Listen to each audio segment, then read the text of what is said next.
Google Maps that killed that. Okay.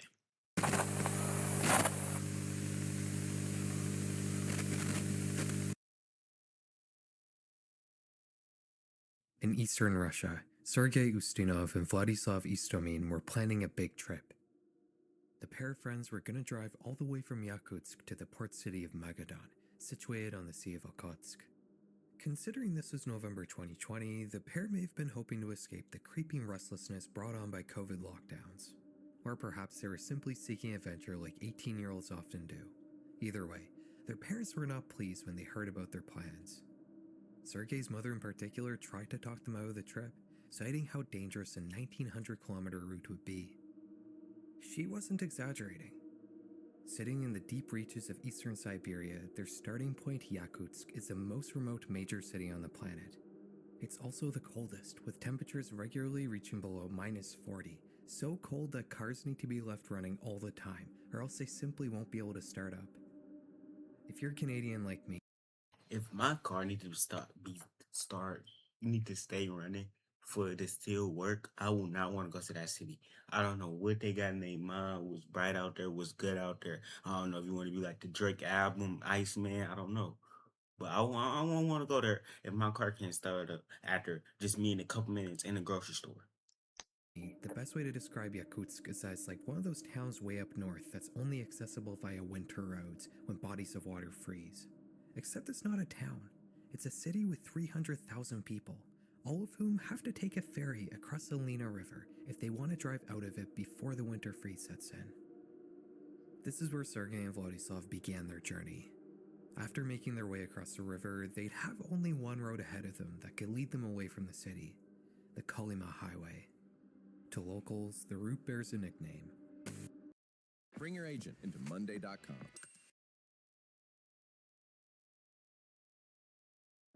The Road of Bones. It was built during the Stalin era by Gulag prisoners in the extreme conditions of northeast Siberia. Historians frequently mention that for roughly every meter of road built, one prisoner would die, leading to hundreds of thousands of deaths in total.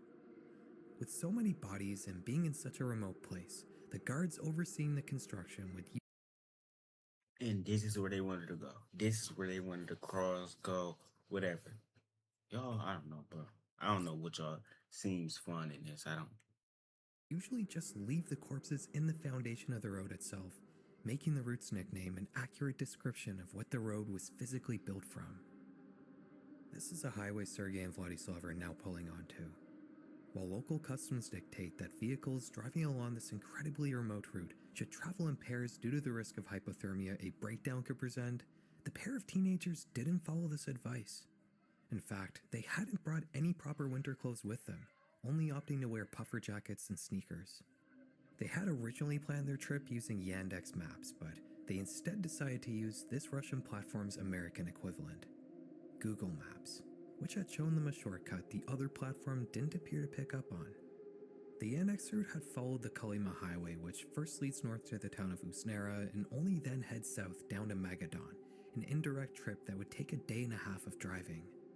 Google, on the other hand, showed a more direct-looking route that instead passed through the town of Tomtor, preventing the need to needlessly drive north, and shaved off 170 kilometers and a few hours of driving. If only they knew. The route Google showed wasn't as convenient as it may have appeared. The path it would take them on wasn't part of the maintained federal Kolyma Highway. It was a stretch of the Road of Bones which had been abandoned for more than a decade. As the boys began driving down this unmaintained highway in the middle of the taiga forest, they likely slowly noticed the bumps in the road, getting more extreme the further they went. Their families began to grow alarmed when they failed to check in with them, and after a few days, they contacted the police, who would start a missing persons investigation. It would take a week of searching through abandoned roads and villages when a policeman finally came across an ice-covered Toyota Chaser 50 kilometers away from the nearest currently inhabited settlement.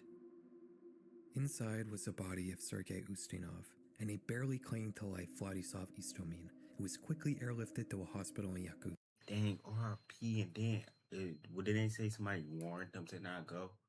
I know they like, damn, gosh, told them, I told them. That's just crazy. doctors would find him suffering from acute hypothermia with severe frostbite on his arms and legs. He'd tell his rescuers that the pair had struck something on the road while driving, leading to the car's radiator being punctured and ultimately disabling the vehicle. While they managed to build fires to keep warm, they still weren't properly dressed for an early Arctic winter that saw temperatures reach as low as minus 50 degrees Celsius, and the cold would unfortunately lead to Vladislav's friend dying, leaving him alone in the isolation of deep Siberia with almost no supplies, just a sliver of hope that somebody might eventually find him. He'd later end up losing both hands and both legs below the knee after spending 2 months in hospital, but after a successful crowdfunding campaign, he was luckily able to have. Dang, so wait, it's that cold? Wait, did the cold take his legs in his two arms? Yo. Custom prosthetics made for him. Journalists investigating this story would report that some of the cartography Google based their maps on was from the Soviet era, meaning it was decades out of date. While the Russian authorities decided they likely wouldn't have the basis they needed to pursue legal action against Google, the company would fix the outdated data the same month Vladislav was rescued. The world of Google Maps directions gone wrong is a unique kind of digital terror, one where software bugs lead to people dying in real life. It highlights the total trust we have in often faulty online platforms, but believe it or not, we used to be much more skeptical about being directed by a computer. Before the internet, people primarily used to rely on paper maps acquired from gas stations to find their way around new places. If you're old enough, you likely remember a parent having to pull over after getting lost on the road and then struggling to unfold a giant sprawling paper map that seemed to cover the entire front half of the car. These maps actually used to be given away for free, with the map maker still able to turn a profit by selling ad spots to local businesses. One company producing these tiny folded atlases was called Geosystems. They'd been making paper maps since 1967, but in 1996, they launched a new venture that would not only skyrocket the company's growth, but would also forever change the way people navigate in unfamiliar places. MapQuest. Everybody who's old enough to remember the 2000s also undoubtedly remembers MapQuest. Instead of having to plan a route yourself by carefully reading through a paper map, MapQuest allowed you to simply type in a starting point and an ending point, and the website would plan the optimal route for you. The problem was, computers and internet access were still relegated to the home in this era, so these directions had to be physically printed out. If you were traveling with a passenger, they could just read out the directions to you, but if you were alone, you'd have to be rifling through the pages yourself, something one blogger described as the 1990s version of texting and driving. If you happen to mix up the order of the pages, too bad, now you're lost. Miss a turn, unless you pull a U-turn and go back, you are now lost. Come up on a blocked road due to construction, your printed directions can't offer an alternative route, and you are now lost. Need Windows on your MacBook Neo? Parallels Desktop Pro lets you run Windows and Mac OS together. These are all problems you wouldn't have by simply using paper maps, which led to MapQuest being seen more as a novelty than a reliable navigation tool. If you're in your early 30s, you may remember one of your parents being enthusiastic about using MapQuest while the other was sort of groan about it, eventually getting a bit of satisfaction out of saying, "I told you so," when the printed directions eventually went wrong. But these were just the early days. While MapQuest was spending its time in the spotlight as a primitive route planning tool that had essentially remained unchanged since the 90s, Google was working on their own modern alternative that would offer much more functionality. And in 2007, it would come pre-installed on the first iteration of this century's most important technological innovation. The iPhone and other smartphones with their built-in GPS systems would provide Google an avenue to deliver the ultimate navigation tool, one that combined the strong points of both paper maps and MapQuest. Google Maps could account for road closures and missed turns in real time, all while audibly reading out directions to you. While this sort of functionality was already present in cars by the 2010s in the form of dashboard GPS systems, those often relied on maps that quickly became outdated as your car aged. Google, on the other hand, was always updating their maps, and they could offer some advanced crowdsourced functionality car GPS systems couldn't, like estimating traffic levels and warning of upcoming speed traps and road closures. Before we knew it, online navigation tools had gone from being an unreliable novelty to becoming our primary tool for planning road trips. Paper maps disappeared from gas stations, and we instead put our complete trust in their online equivalents. But even I ain't gonna lie. Me personally, I would never grow up with paper map. Like, That's just confusing. And if I knew how to go off it, I would never go off no paper map. I'm not gonna lie. Even if Google Maps and similar platforms seemed like the most reliable choice, they still weren't 100% accurate. And with so many people relying on these tools to direct them around unfamiliar places, it was only a matter of time until something would go horribly wrong. It's the afternoon on October 3rd, 2015, and 70-year-old Regina Murmura is getting ready to meet some family for dinner at a pizzeria. She's a businesswoman living in the Brazilian city of Rio de Janeiro, and as her and her husband Francisco get into their car, she proposes using a new app she had downloaded to figure out their route. Waze, a Google Maps alternative also owned by Google. She opens the app and begins typing in the restaurant's address, which happened to be on a beachfront avenue in the affluent city of Niterói, just across the bay from Rio. It's unknown whether or not Regina simply made a typo or if the app mistakenly resolved the wrong address, but in any event, the route the couple were now following. Bro, I don't know. I think I was on Apple Maps. That just did that to me, but the good thing about it, it put an address that was literally right by my house. That's the good thing about it. I was driving like on a bike, like I think about 20 minutes. I was just getting back from my friend's house, and bro, it was so cold. Bro, I put the wrong address, but luckily I knew right when I got by my house. I was like, what address is this? But it was right by my house, so everything good, you feel me? On Waze wasn't exactly directing to any beachfront avenue. As the couple crossed the bridge to Niterói, something began to feel off. They were heading away from the coastline rather than towards it. In fact, it seemed as if they were heading away from the city altogether. Eventually, the app instructs them to pull off Highway 104 and onto an unassuming street in the hills. And it's here where things go horribly wrong. As Francisco is driving, the couple hear what sounds like a gunshot. Then they hear another one, and then several more. Holes start appearing everywhere in the car, and the elderly driver steps on the accelerator in an attempt to get away. The streets grow narrower, and they begin twisting and turning wildly, making it impossible for Francisco to figure out where he's going. Eventually, he comes up to a dead end. Behind him, a group of armed men block his exit. He pleads with the gunman to let him and his wife leave, but one of them strikes him in the head with the butt of their gun. They fire at the car another 4 or 5 times before they finally decide to let the couple leave. People do not care when you say sorry. That junk is so crazy. I'd be like, dang, my bad.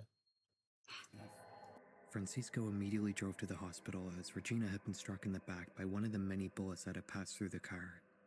While they would make it to the emergency room, she unfortunately passed away shortly after arriving.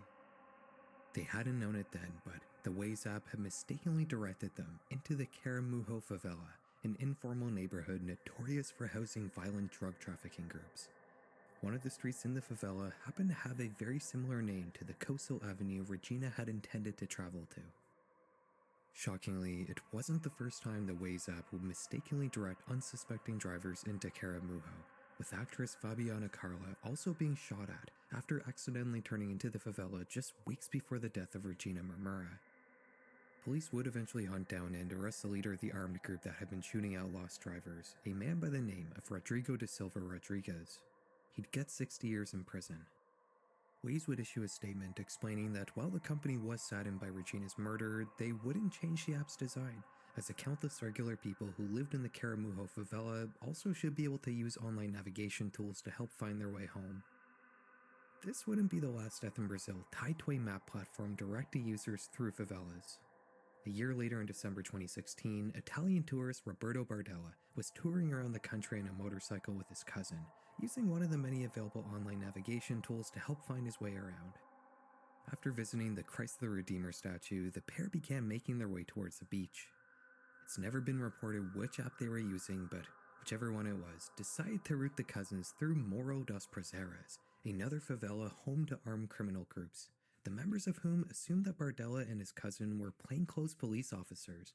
They would kill Roberto, but would leave his cousin alive.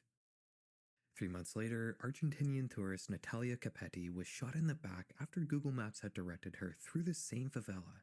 She would die 3 weeks later from her injuries.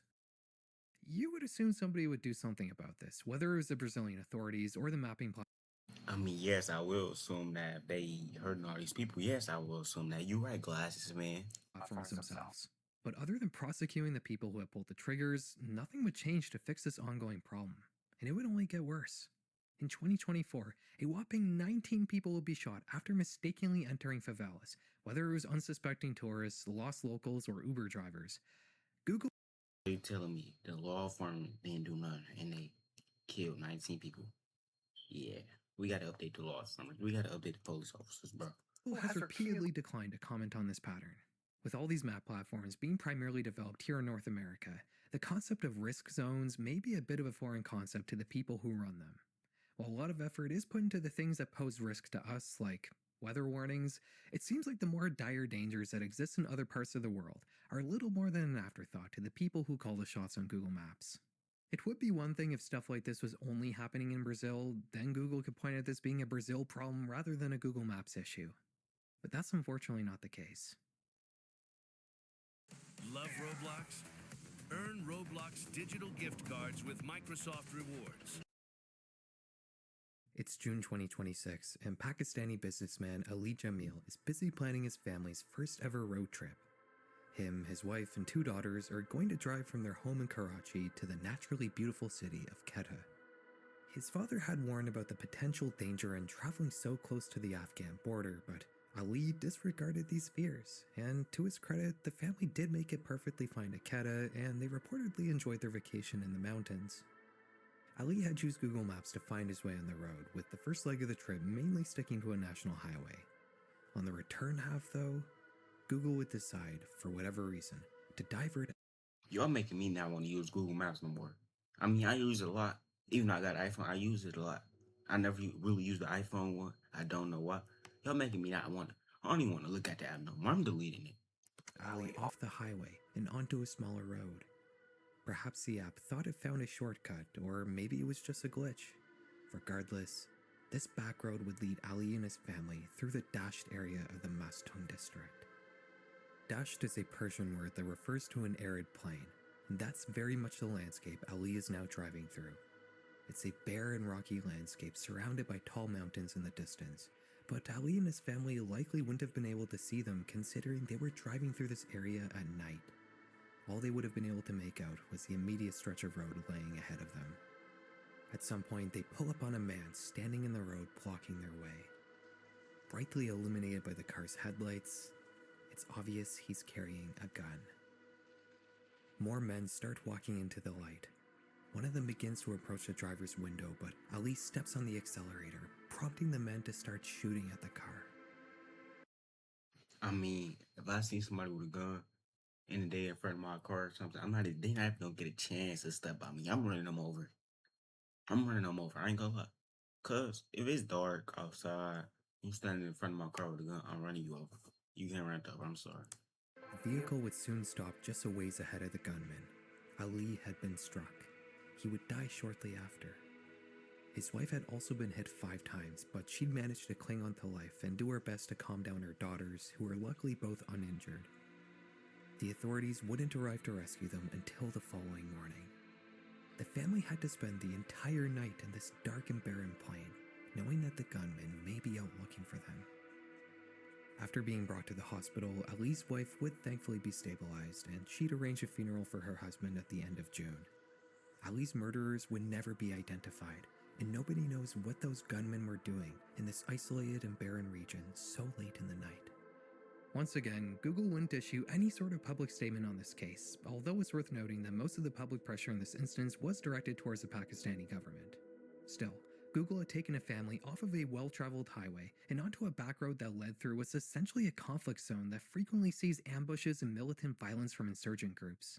No matter where the public decides to lay blame here, it's tough to argue against the fact that Ali wouldn't have driven onto that back road had Google not told him to, which is exactly what happened to all those people in Brazil. You could argue that it's up to the person using a navigation app to do their research and know where they should and shouldn't go on a road trip. But then again, how is someone like Ali supposed to know where every single back road leads to on a 680-kilometer journey? Maybe he could have pulled over and did some Googling about the area he was now being routed through, but I think it's easy to understand why he may have just went with it. I don't know if you've noticed, but drivers on the road have a tendency to just sort of go with the flow. Not you or me, obviously, we're both great drivers. I remember this video on Reddit a few years ago where a line of cars was just kind of mysteriously driving off a highway and into the grass, seemingly into nowhere. I really wanted to find it to show you, but I unfortunately couldn't track it down. If you happen to remember it, let me know. The point is, people have a tendency to not be very mindful while they're driving. They're thinking about work or what they're going to make for dinner, and they end up not fully paying attention to the things they're doing on the road. Like if the slow line of traffic they're following happens to randomly veer into the grass. It's not just that we have total trust in navigation tools like Google Maps, but we're simply not always thinking critically when one of them tells us to do something on the road. And that can sometimes lead to horrible outcomes. Like countless others, Navy veteran Philip Paxson relied on Google Maps to help direct him on the road when he and his family moved states in 2022. They had relocated to Hickory, North Carolina, and in September of that year, Philip and his wife Alicia threw a birthday party for one of their daughters at a friend's house. At the end of the evening, Alicia took the kids home while Philip decided to stay behind to assist in the cleanup. By the time he left, the sky had grown dark and it was pouring rain. He begins his drive home on 24th Street Place Northeast. He likely didn't notice, but at one point, the street turned into a private road, right as he entered a wooded area. Just seconds later, he experiences a jarring feeling of weightlessness. He's falling. The next morning, authorities would find a flipped Jeep submerged in a creek. They'd pull it out, and sadly, Philip was still inside. He had accidentally driven off a collapsed bridge, one that had apparently fallen a whole That junk crazy, bro. That junk is crazy. Imagine you driving, you just fall off something. 9 years prior. With the road and bridge being on private land that was owned by a long-defunct company, there was no clear ownership of the destroyed infrastructure, and thus it was never fixed. There were, however, several signs on 24th Street Place Northeast warning that the road ahead was closed, or at least there were in this 2019 Google Maps screenshot. Philip either hadn't noticed them, or they had been taken down in the years since these photos were taken. While it's unknown whether or not the warning signs were still there, we do know that the barriers that were normally physically blocking the way to the collapsed bridge had been completely removed, meaning there was nothing in the way to stop somebody from driving straight into the creek. Google Maps hadn't warned Philip either. In fact, multiple users had previously complained that the platform was treating the bridge as if it was still intact. Google didn't do anything about it though, and they continued to direct drivers across a collapsed bridge. While most likely either noticed the barriers, the signs, or the fact that a section of the road ahead of them was missing, it was only a matter of time before someone drove off the bridge and into the creek. Even after Philip died, despite being notified multiple times, Google was still directing drivers across the fallen bridge as late as April 2023, a full 6 months after the fatal accident. It would take a lawsuit to actually get them to finally flag the small stretch of road as impassable. I think this case perfectly captures the gist behind all these stories. While some might say the issues posed by Google Maps in dangerous regions of the world remain unaddressed due to some form of discriminatory ignorance, I personally think it's much more simple than that. These massive platforms simply aren't going to make a change unless they're forced to, whether it's because of legal or regulatory action. The fact that Google willingly swapped out those outdated Soviet maps in that first case without being forced to is actually a bit of an outlier. The problems in every other case I could find, whether they're in this video or not, were either completely ignored or addressed only after a lawsuit was filed. Anyways guys, thank you very much for watching. I hope you enjoyed the video. I'm not gonna lie, all that stuff was crazy. Them stories was crazy. Help everybody, RIP, you feel me? And yeah, bro.